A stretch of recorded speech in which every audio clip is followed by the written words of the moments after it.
Hello friend, யதா kitchen. இன்னைக்கு Sunday சமையல். சுட சுட சாதம்,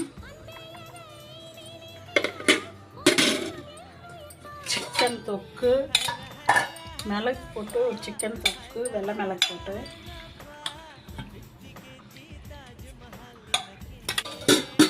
இது வச்சேன்னு. இது வந்து ரசம், நேற்று வச்ச ரசமே தான்.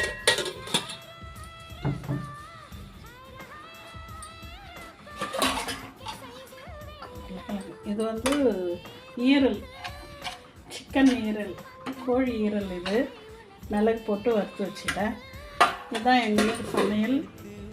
நீங்களும் செஞ்சு பாருங்கள், சாப்பிட்டு பாருங்கள். எங்கள் வீட்டுக்கு வந்து சாப்பிட்டு பாருங்கள். எதுவாக இருந்தாலும் கமெண்ட் பண்ணுங்கள். சிக்கன் வறுவல்னால் கேளுங்க, போடுறேன். வீடியோ பெரிய வீடியோவாக லைக் பண்ணுங்கள், ஷேர் பண்ணுங்கள், சப்ஸ்கிரைப் பண்ணுங்கள்.